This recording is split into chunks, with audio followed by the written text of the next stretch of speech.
Hello viewers, जय माता दी, जय भारत, जय हिंदुस्तान। आज एक जो परिस्थिति सामने देश में आई हुई है उसी के बारे में हम लोग आपस में चर्चा कर रहे हैं कि सरकार द्वारा एक योजना दी गई है अग्निवीर, और अगर गवर्नमेंट के हिसाब से जाएं तो एक बहुत ही स्वर्ण अवसर है युवाओं के लिए, जिससे एक रोजगार का गेट खुल रहा है और काफ़ी लोग उसमें रोजगार ले सकते हैं। अगर ये योजना इतनी अच्छी है और इतना रोजगार मिल रहा है युवाओं के लिए, तो इस योजना का विरोध सड़कों पर हो रहा है, और वो भी उग्र प्रदर्शन। सबसे पहले तो देखिए, हम इस चीज़ का पूरी तरीके से खंडन करते हैं कि आप कोई भी विरोध करने में उग्र तरीका अपनाएं। अगर आपको कोई भी दिक्कत है, आप उसका शांतिपूर्वक वार्तालाप करें, सरकार को समझाएं, लेकिन कोई भी वायलेंट तरीका ना अपनाएं। लेकिन दूसरी तरफ ये आता है कि अगर इतनी बड़ी योजना, अच्छी योजना है, लोगों को अवसर मिल रहा है, रोजगार मिलेगा, फिर भी प्रदर्शन। इसका बेसिक कारण ये है कि सरकार जो कहना चाह रही है युवाओं को, एक समझा नहीं पा रही है, और दूसरा युवाओं को सरकार पर विश्वास नहीं है। एक विश्वास की कमी ही मेन कारण है जो इस योजना का विरोध करने के लिए छात्राओं को प्रेरित कर रहा है। और इसका भी कारण है कि ये योजना पहली बार नहीं आई है रोजगार की। ये योजना पहले आई थी 1965 में, उसको इमरजेंसी कमीशन के नाम से लाए थे। उसमें भी ये कहा था कि भाई इमरजेंसी कमीशन में जो है ऑफिसर्स भर्ती हों, ये उनका प्रोसीजर है, और उनको जो है आपकी पेंशन जो है वो अंडर कंसिडरेशन है। लेकिन जैसे जैसे समय बीतता गया, सरकार को उसके जो है अवसर मिल गए, लेकिन सरकार अपना किया हुआ वायदा भूल गई, कुछ नहीं किया उसमें। चलिए, फिर विश्वास किया गया सरकार पर, एक बार फिर लिया सरकार ने शॉर्ट सर्विस कमीशन ऑफिसर की। उसमें भी ये कहा गया कि आपको जो है आपकी पेंशन जो है अंडर कंसीडरेशन है। लेकिन वो अंडर कंसीडरेशन मतलब कितने साल चलेगी, पॉलिसी बनती ही नहीं। इसी मेन चीज को लेकर आज का युवा जो है आपसे नाराज है और आप पे विश्वास नहीं कर रहा। अब सरकार का फर्ज बनता है कि सरकार युवाओं को समझाए, और जो उसने पहले के वायदे किए हैं उन वायदों को पूरा करके युवाओं को दिखाए कि देखिए, जो वायदा करते हैं ना उसको पूरा करते हैं। ऐसा नहीं है कि बीच में छोड़ देते हैं। जैसे युवाओं को अभी बोला कि हम जो है 25% ले लेंगे, 75% को, 10% इसको ये दे देंगे, उसको वहां रिजर्वेशन दे देंगे। उनको विश्वास नहीं हो रहा। उनको विश्वास इसलिए नहीं हो रहा, वो जो है अपने घर में देखते हैं, उनके जो इमरजेंसी कमीशन ऑफिसर्स हैं, शॉर्ट सर्विस ऑफिसर है, उनको सरकार ने कुछ दिया ही नहीं। सिर्फ सरकार से एक यही अनुरोध है कि आप वार्तालाप करें और जो आपकी कमियां हैं उसको पूरा करके एक अच्छी तरीके से योजना पेश करें, जिससे हर युवा आपकी इस रोजगार को एक्सेप्ट करे और देश की सुरक्षा के लिए आगे आए। अब मेरे देखिए मित्र हैं, कैप्टन उत्पल साहब है, शेखर साहब है, ये हम सब शॉर्ट सर्विस के से गुजरे हुए हैं, तो इस चीज को हम बहुत बेहतर समझते हैं। और हम ये चाहते हैं कि जो हम लोगों के साथ एक नाइंसाफी हुई है पिछली सरकारों द्वारा, सरकार से अनुरोध करते हैं और ये कहते हैं कि हमारे साथ उस चीज को दूर करें, ताकि युवा को एक आप मॉडल पेश करें कि सरकार जो कहती है वो करती है। मुझसे बढ़िया तरीके से समझा पाएंगे कैप्टन उत्पल साहब। ऊपर जी तुसी दसो कि मतलब काट की होया कि कहानी साहब जो आप कह रहे हैं वो बिल्कुल ठीक है। वजह ये है कि हम पहले देख चुके हैं कि जब देश के ऊपर विपदा थी 1962, जब चाइना ने एग्रेशन किया, तो इन्होंने एमरजेंसी कमीशन लेके आए। एमरजेंसी कमीशन के अंदर इन्होंने एजुकेटेड, एबल बॉडीड और मैच्योर्ड यूथ को भर्ती किया। लेकिन हुआ क्या, इन मैच्योर्ड यूथ ने ट्रेनिंग लेने के बाद अफसर बने। उधर पाकिस्तान ने 1965 में जब अटैक किया, इन इमरजेंसी कमीशन ऑफिसर ने उस लड़ाई को लड़ा और लड़ाई जीती।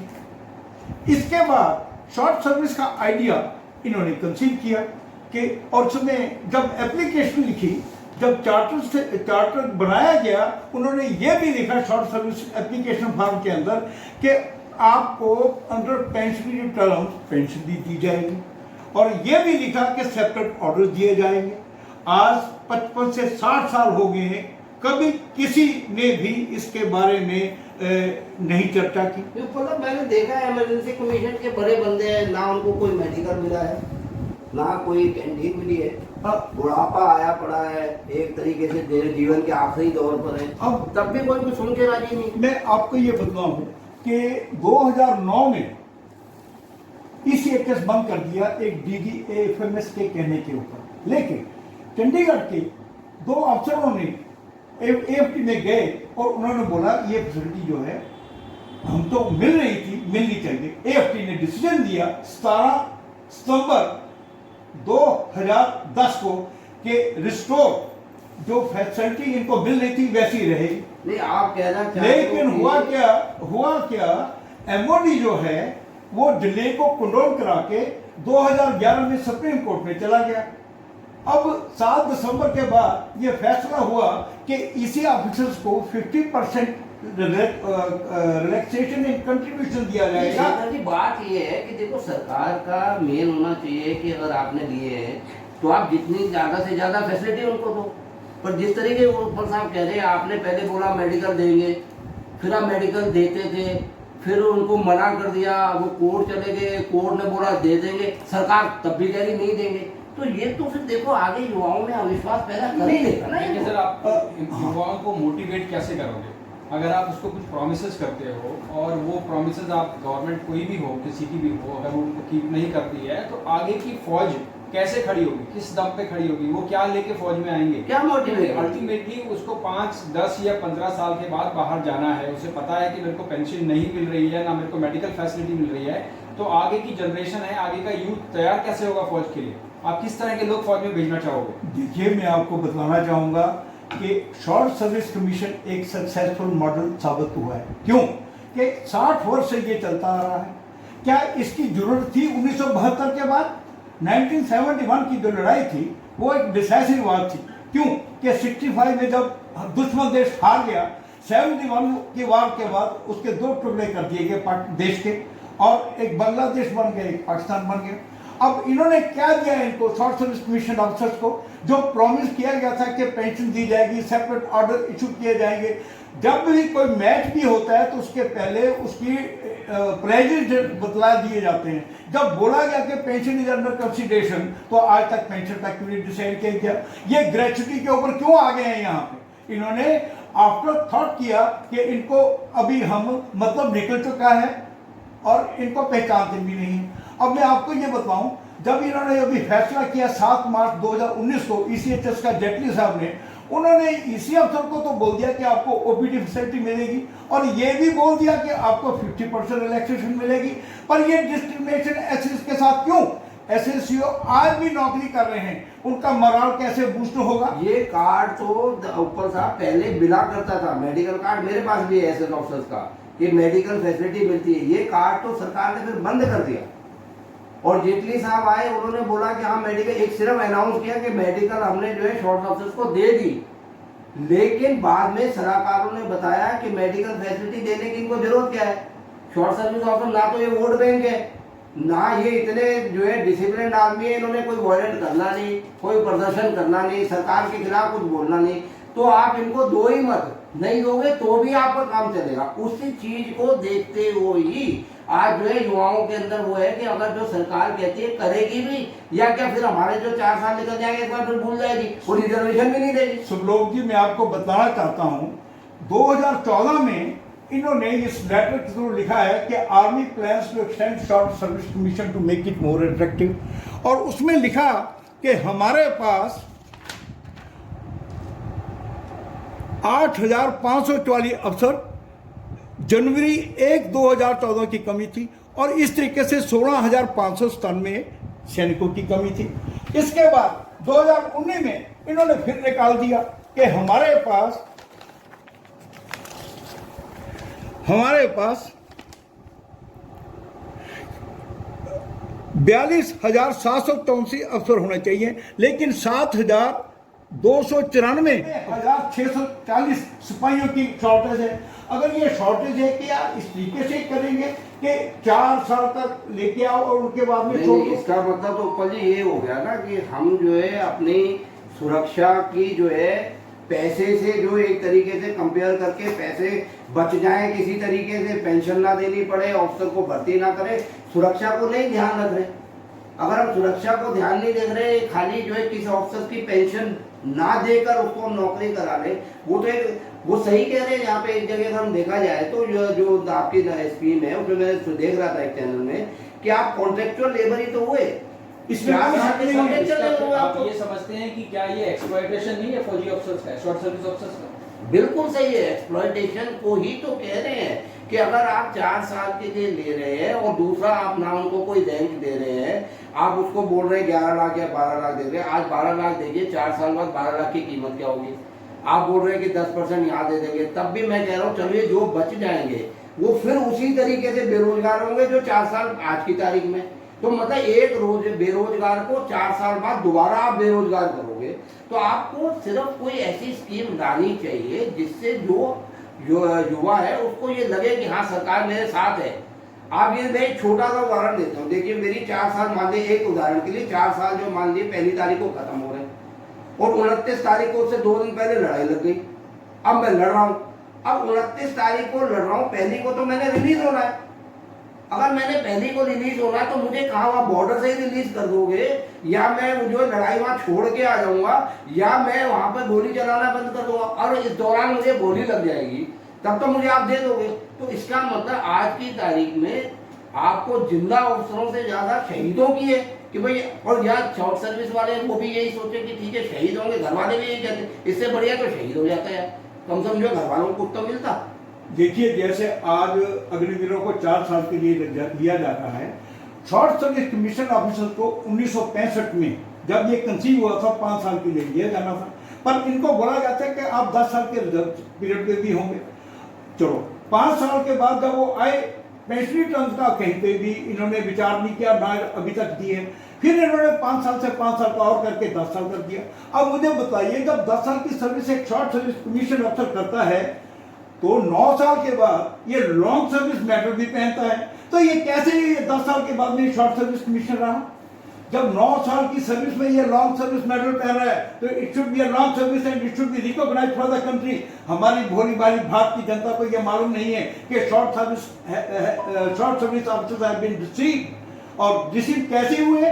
पहले इनको 10 साल कर दिया, जब 10 साल के बाद एक अफसर घर जाएगा उसको 10,000 रुपये ग्रेच्युटी मिलेगी। बेसिक कहने का ये मतलब हुआ कि सरकार की जितनी भी पॉलिसीज है ये ध्यान रखते हुए होता है कि किसी तरीके से भी ऑफिसर्स के 20 साल ना हो जाए, क्योंकि 20 साल होंगे तो पेंशन देनी पड़ जाएगी। तो कुछ भी करके 14, 15, 16, 18 में उसको किसी तरीके से हटा दो, काम पूरा ले लो। अब ये 18 साल करने के बाद अब वो बताओ किसी लायक नहीं है सिविल में, क्योंकि वो नौकरी की सारी एज से गुजर चुका है। 2 पॉइंट मेरे और हैं। एक तो है कि पहले रिजर्वेशन इनको दिया जाता था 1970 से पहले, जो कि रिजर्वेशन नहीं कहेंगे तो कंसेशन कहेंगे, सिविल सर्विसेज फैसिलिटी दी थी, जो कि 1 या 2 साल तक ही रही। और उसमें जो भी IAS IPS बन के आए वो बहुत लेवल, चीफ सेक्रेटरी लेवल तक गए, लेकिन उसके बाद डिसकंटिन्यू क्यों कर दिया गया? क्या इनको लगता है कि फौजी अफसर 5 या 10 साल करने के बाद वो क्या काबिल नहीं है एक IAS और IPS से कॉम्पीट करने के लायक, उसके लायक नहीं है क्या ये? क्या वो सिर्फ प्राइवेट सेक्टर में एक सिक्योरिटी ऑफिसर की जॉब करने के लिए तैयार है? उसी के लिए उसको बनाया जाता है क्या? उसके अलावा उसकी कोई कॉम्पिटेंसी नहीं है? शेखर जी आपने बिल्कुल ठीक बोला। जब 1968 तक इन शॉर्ट सर्विस और इमरजेंसी कमीशन ऑफिसर्स को UPSC में बैठने की परमिशन थी, रिलैक्सेशन ऑफ सब्जेक्ट थी, चलो 2 सब्जेक्ट में बैठते थे, और जो अफसर बैठे वो चीफ सेक्रेटरी रिटायर हुए। अब चीफ सेक्रेटरी कहते हो इंडियन एम्बेसडर भी रहे हैं बाहर के देशों में। मैं आपको बताऊं, एक शेखर दत्त हमारे अफसर हैं, वो मिनिस्ट्री ऑफ डिफेंस के सेक्रेटरी भी रहे, वो गवर्नर भी रहे छत्तीसगढ़ के 5 साल के लिए। लेकिन इन्होंने क्या किया, जो अफसर 10 साल की नौकरी करता है, आप बताएं, गवर्नमेंट बताए, पब्लिक बताए कि क्या उसके बच्चे नहीं होंगे? जो बच्चे होंगे वो स्कूल गोइंग होंगे बच्चे। अच्छा, जब उसको 10 साल के बाद निकाल रहे हो, हाथ में 10,000 रुपया दे रहे हो, उसके बूढ़े माँ बाप हैं, वो दूसरी नौकरी लेने के लिए कहाँ पे जाएगा? सभी लोग जिस सर्विस में जाता है उसके अपने दोस्त उसके साथ में ये बोलते हैं कि भाई तुझे फौज में से क्यों निकाल दिया। अब इन्होंने फरवरी 2002 में 10 से 14 साल कर दिया। इनका अभिप्राय है कि शॉर्ट सर्विस कमीशन ऑफिसर का जो प्राइम ऑफ यूथ है वो ले लो और इनको 20 साल सर्विस ना करनी पड़े। जब इनको 10 साल की नौकरी कराई, 10 साल क्यों नहीं और बढ़ाया? अगर 10 साल तक वो सुटेबल थे तो क्या अगले 10 साल के लिए सुटेबल नहीं थे? जो 14 साल की नौकरी कर रहे हैं वो लेफ्टिनेंट कर्नल का रैंक दे दिया, लेकिन उनको पेंशन नहीं है। ये बहुत अन्याय हो रहा है।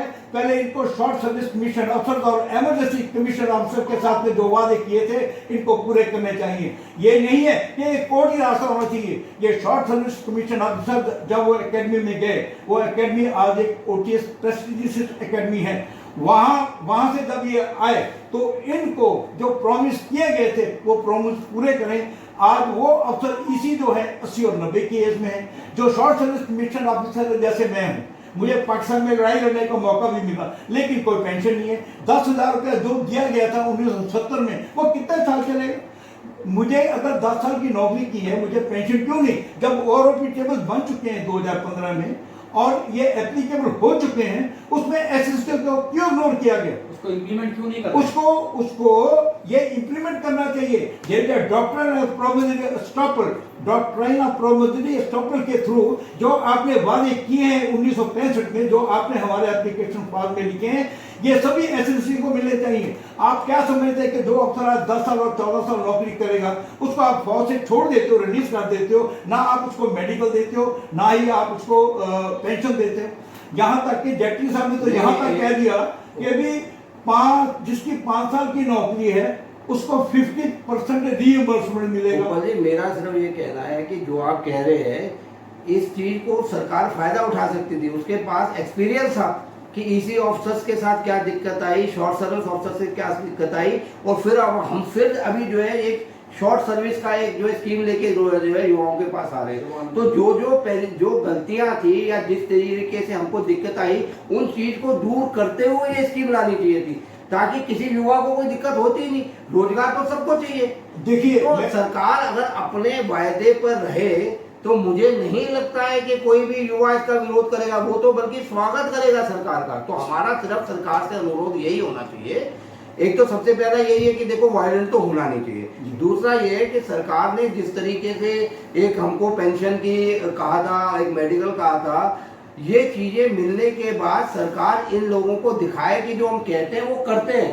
ये नहीं होता कि हमने जो है वायदा कर दिया और स्पीच की तरह दे दिया और उसके बाद आप हमारे वोट बैंक नहीं हो, आप हमारे जो है ऑफिसर्स हो, वायलेंट करोगे नहीं तो हम आपको नकार दें। सब लोग साहब आप जो कह रहे हैं, जो पल्सर कह रहे हैं, उसका मैं तो यही मतलब समझता हूँ कि ये जो हमारे साथ हुआ वो हुआ, लेकिन आगे नहीं होना फौज के लिए ना हो, आगे की फौज मोटिवेटेड रहे। अगर आप ये सब नहीं करेंगे, से लड़े, पीछे हमारे शॉर्ट सर्विस ऑफिसर्स को नहीं देखेंगे, उनका लुक आफ्टर नहीं करेंगे, कि तो आगे की फौज कैसे मोटिवेट होगी आपको ज्वाइन करने के लिए? देखिए, मैं आगे की रिक्वायरमेंट आपकी शॉर्ट सर्विस ऑफिसर्स की ही होगी, क्योंकि अगर आपको यंग प्रोफाइल बना के रखनी है फौज की, चाहे ऑफिसर लेवल पे हो चाहे जवान लेवल पे हो, बिल्कुल सही कदम हम मानते हैं इसको कि ये सही कदम होगा, आपकी यंग प्रोफाइल ऐसी ही बनेगी। लेकिन उस यंग प्रोफाइल को अगर आप नेग्लेक्ट करेंगे, उसको नकार देंगे, उसको आगे की फैसिलिटी नहीं देंगे, तो आगे आपकी फौज तैयार नहीं होगी। आपके आगे चाइना खड़ा है, पाकिस्तान खड़ा है, उनसे आप कैसे लड़ेंगे? आपने दुष्ट बोला। एक जो पॉइंट और मैं बोलना चाहता हूँ वो कॉर्पोरेट सेक्टर का। अगर आपको सिविल सर्विसेज में फैसिलिटीज नहीं मिली, आईएएस आईपीएस नहीं बन पाए, गवर्नमेंट सेक्टर में उन्होंने आपको लायक नहीं समझा, कॉर्पोरेट में समझा, तो आप जब एक 10 साल या 15 साल 14 साल के बाद बाहर आते हैं, तब तक आपकी उम्र 32 से 40 साल की वेट में हो जाती है। 32 से 40 साल के बीच में आपको डिप्टी मैनेजर या असिस्टेंट मैनेजर की पोस्ट मिलती है। क्या अभी कभी किसी आप जनरल मैनेजर या वाइस प्रेसिडेंट या सीईओ बनने के लायक हो सकते हैं? क्या उस पद तक पहुंच सकते हैं आप? क्योंकि उस पद पे आज एक जो हेड ऑफ द डिपार्टमेंट होता है वो 30 या 32 साल में, 10-12 साल की सर्विस में प्राइवेट सेक्टर में हेड ऑफ द डिपार्टमेंट बन जाता है। और 10-12 साल का जब आप फौज का एक्सपीरियंस लेके आते हैं, आपको वो फौज का एक्सपीरियंस कुछ नहीं मानते हैं, आपको वो जीरो होता है, आपको बिल्कुल लोअर लेवल से स्टार्ट करना पड़ता है। तो आप उन लोगों के प्राइवेट सेक्टर के, कॉर्पोरेट सेक्टर के लोगों के बराबर कभी आ नहीं सकते हैं। जो जॉब आपने, हमारे युवाओं ने, शॉर्ट सर्विस ऑफिसर्स ने अपने ठुकरा दी थी सिर्फ देश की सेवा करने के लिए और फौज में आ गए थे, उनको क्या आप इस लायक नहीं समझते कि वो दोबारा वापस जाके उनके बराबर एटलीस्ट हो सके? आप ठीक कह रहे हैं। मैं तो यहाँ तक कहना चाहूंगा कि शॉर्ट सर्विस ऑफिसर भारत के लिए एक एम्बेसडर्स का काम करते हैं। एम्बेसडर्स हैं सर वो। हाँ, क्यों? अब ये क्या अपने बच्चों को फौज में जाने के लिए कहेंगे? नहीं क्यों? कहेंगे। इसलिए नहीं कहेंगे क्योंकि ना तो इनको मेडिकल मिलेगा, ना ही इनको पेंशन मिलेगी। जबकि एप्लीकेशन में लिखा गया है, क्या गवर्नमेंट इसके बारे में सोच नहीं सकती? कौन ये गवर्नमेंट मिलिट्री सर्विस ज्वाइन करेगा जिसमें 5 साल 10 साल 14 साल नौकरी करने के बाद पेंशन ना हो? हमें ये मालूम नहीं था। हमें मालूम होता तो हम शायद फौज भी ना ज्वाइन करते। हमें शौक था फौज का, हमने सोचा था कि ये शॉर्ट सर्विस रेगुलर कमीशन है, हमें रेगुलर कमीशन मिलेगा। आज फौज में आने के लिए इन्होंने एक एकेडमी बनाई गया के अंदर, लेकिन क्यों कि बच्चे जो है वो एजुकेटेड है, आजकल के मॉडर्न है, वो कॉर्पोरेट सेक्टर में चले गए। विद रिजल्ट इनको गया कि जो ऑफिसर ट्रेनिंग स्कूल था वो बंद करना पड़ा। अब भी गवर्नमेंट के पास वक्त है कि जो शॉर्ट सर्विस ऑफिसर्स फौज के अंदर हैं, गवर्नमेंट अनाउंस करे एज पर ओआरओपी टेबल जितनी उनकी सर्विस है 5 साल 10 साल 14 साल, उनको उसके अनुपात से पेंशन मिले, और जो रिलीज हो चुके हैं उनको ओआरओपी टेबल के हिसाब से पेंशन मिलनी चाहिए, ताकि उनका बुढ़ापा अच्छे तरीके से गुजर चुके और वो किसी के मोहताज ना रहें। ये इसी चीज़ का मेन है कि सरकार को पहले 2 स्कीम्स का अनुभव है, जैसे कि अभी उपल जी ने बोला, अगर इन चीज़ों को हम देते हैं शॉर्ट सर्विस को, जैसे आपने वायदा किया था, तो ये एक युवाओं के लिए एक प्रोत्साहन होगा और एक उनको आप बता सकेंगे कि सरकार जो कहती है वो करती है। इसी अनुरोध के साथ कि सरकार अपने किए हुए वायदों को निभाए और युवाओं के अंदर उस अविश्वास को ख़त्म करके एक विश्वास पैदा करे, जिससे कि वो युवा एक जो स्वर्ण अवसर है रोजगार का और देश की सेवा का, उसको हंसी खुशी अपनाए। बिल्कुल ठीक कहा आपने, बिल्कुल ठीक कहा जी। धन्यवाद। Viewers, please share, subscribe and do comments our channel, ताकि हम आपकी आवाज़ को देश के कोने कोने तक पहुंचा सकें और युवाओं को आपका संदेश दे सकें।